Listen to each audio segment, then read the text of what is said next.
Kami dari kelompok 10 ingin menjelaskan tentang ekosistem. Perkenalkan, nama saya Maulia Hidayanti, NPM 2023 14500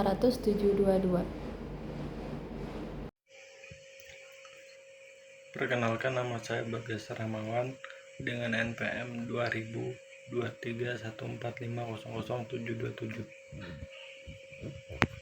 Perkenalkan, nama saya Muhammad Rifan Fadil Akbar dengan NPM 2023 14500 731. Pernahkah kamu mengunjungi sebuah hutan untuk berwisata? Apa yang kamu lihat di sana? Kamu mungkin akan melihat barisan pepohonan yang lebat, pohon yang tumbuh merambat, rumput atau semak belukar. Ada juga hewan yang berjalan di darat dan udara seperti burung, serangga, dan masih banyak yang lainnya. Bukan hanya itu, di hutan juga pasti ada tanah, udara, air, dan cahaya matahari.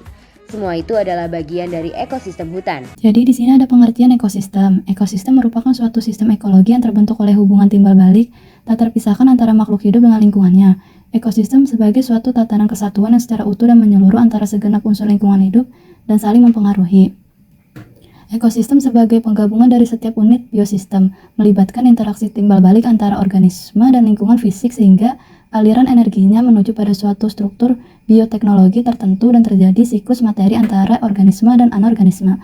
Dalam kehidupan yang ada, tidak akan terlepas dari adanya interaksi dengan lingkungan yang mendukung adanya keseimbangan dalam hidup. Terus ada unsur-unsur penyusunan ekosistem. Ekosistem terdiri dari beberapa unsur penyusun yang bisa dikelompokkan menjadi dua komponen, yaitu ada komponen biotik dan abiotik. Yang pertama ada komponen biotik. Produsen yaitu organisme yang mampu menghasilkan makanan sendiri melalui fotosintesis atau kemosintesis seperti tumbuhan hijau dan beberapa jenis bakteri.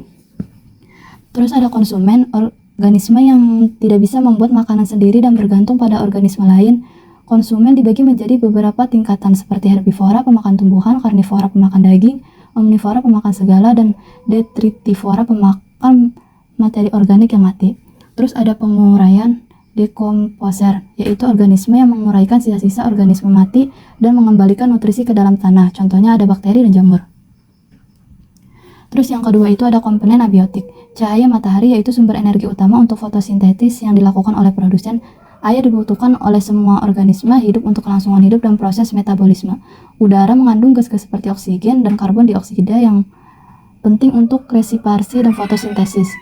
Tanah, media tempat hidup banyak organisme dan sumber nutrisi bagi tanaman. Suhu mempengaruhi aktivitas dan distribusi organisme dalam ekosistem. Bantuan dan mineral, sumber unsur hara yang dibutuhkan oleh tumbuhan dan untuk tumbuh. Interaksi antara komponen biotik dan abiotik ini membentuk sebuah sistem yang saling bergantungan dan dinamis, di mana aliran energi dan siklus materi terjadi terus-menerus. Interaksi antar komponen ekosistem. Interaksi antar komponen ekosistem adalah hubungan yang terjadi antara berbagai organisme dan faktor lingkungan dalam suatu ekosistem. Interaksi ini penting karena memengaruhi keseimbangan ekosistem dan keberlanjutan kehidupan di dalamnya. Berikut adalah beberapa contoh interaksi antar komponen ekosistem. 1. Predasi. Ini adalah interaksi di mana suatu organisme memangsa organisme lain untuk mendapatkan makanan. Contohnya adalah singa yang memburu dan memakan zebra di padang rumput Afrika. Yang kedua, simbiosis. Ini adalah hubungan yang saling menguntungkan antara dua spesies yang berbeda. Contohnya adalah hubungan mutualisme antara bakteri dalam usus manusia yang membantu mencerna makanan dan manusia yang memberikan tempat tinggal dan nutrisi bagi bakteri tersebut.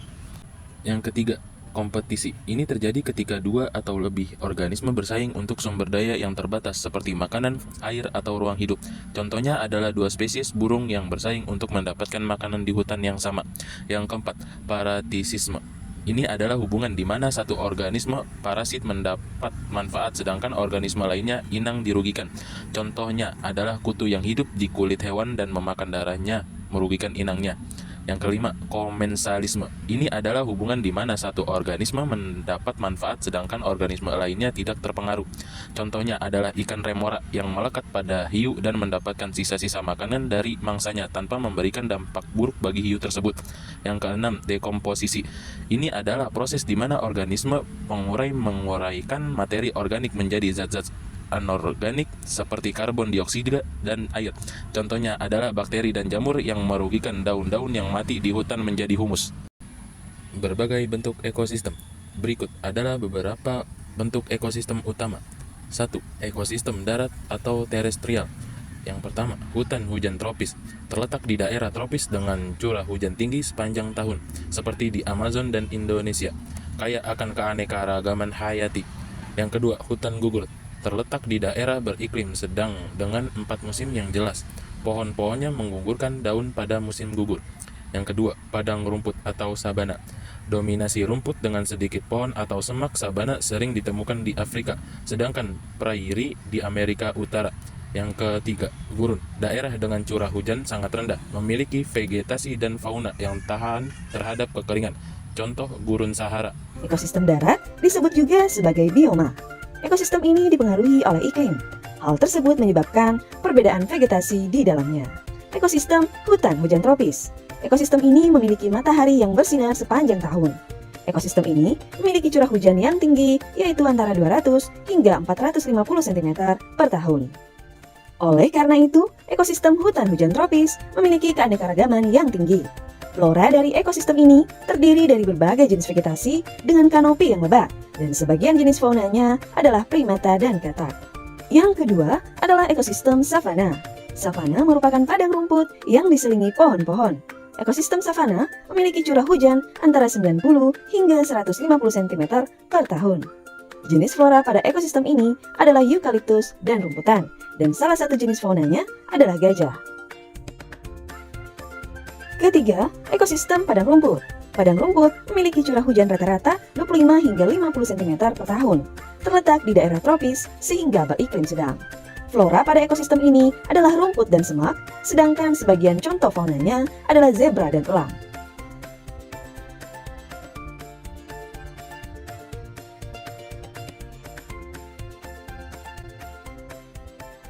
Keempat, ekosistem gurun.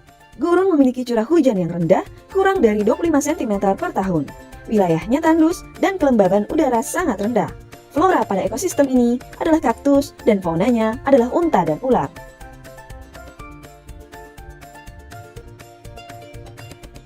Kelima, ekosistem hutan gugur. Hutan gugur memiliki curah hujan merata antara 75 hingga 100 cm per tahun.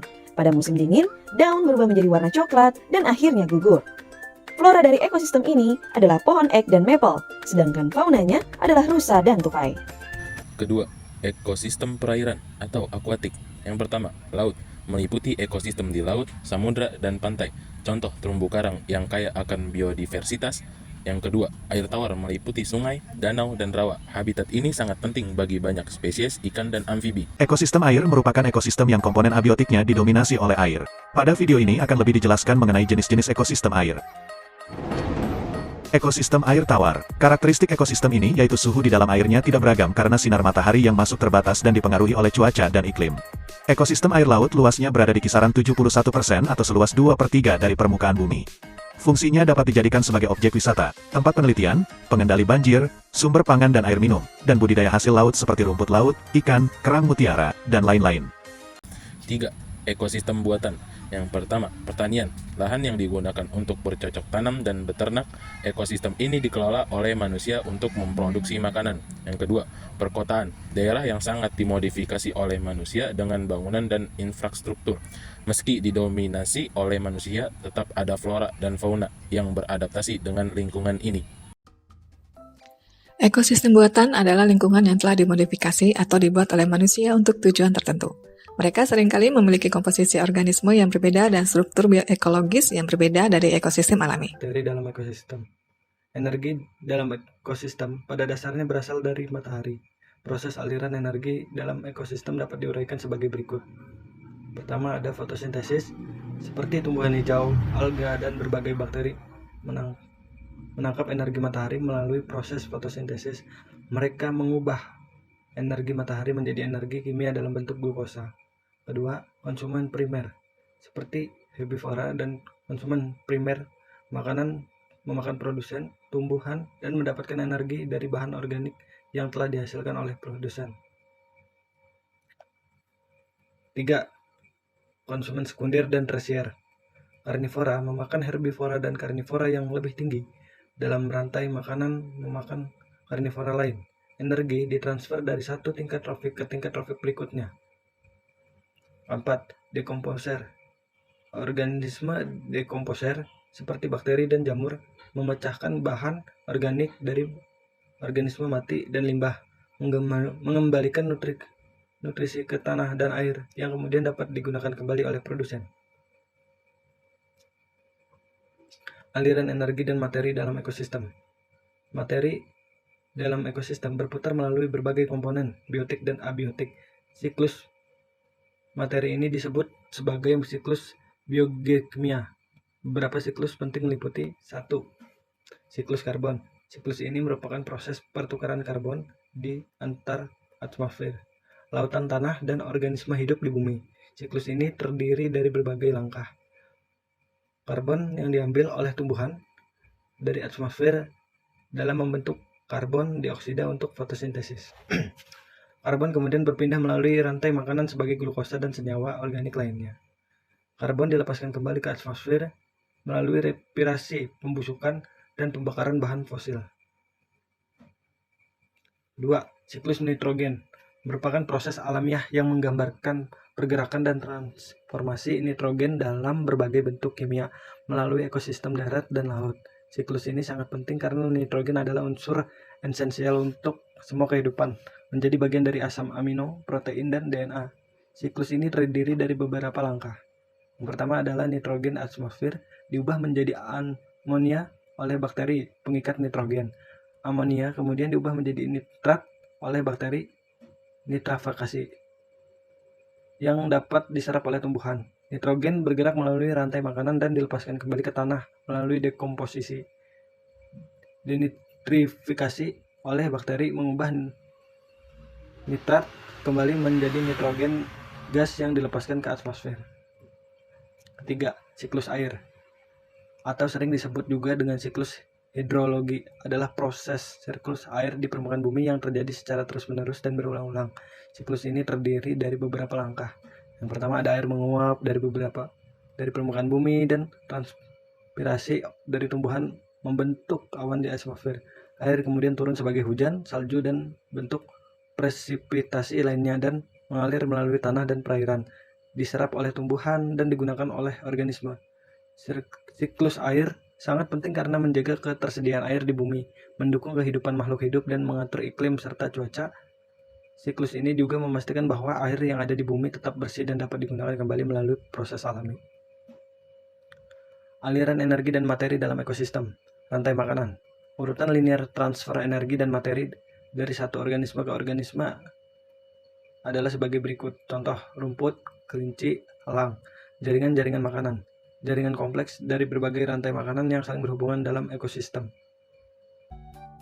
Rantai makanan merupakan hubungan yang khas atau khusus antara sekelompok produsen dan konsumen. Konsumen pertama memakan produsen. Produsen melepaskan energi kepada konsumen. Yang akhirnya konsumen itu akan menjadi mangsa konsumen yang lain. Lalu, apa itu jaring-jaring makanan? Jaring-jaring makanan merupakan kumpulan dari beberapa rantai makanan di dalam sebuah ekosistem. Dalam jaring-jaring makanan, jumlah hewan yang terlibat semakin banyak dan energi yang mengalir juga semakin kompleks. Selamat belajar! Sampah rumah tangga menumpuk di pesisir pantai Kepulauan Selayar, Sulawesi Selatan. Sampah yang didominasi botol plastik berpotensi merusak ekosistem laut bila tak segera diangkut.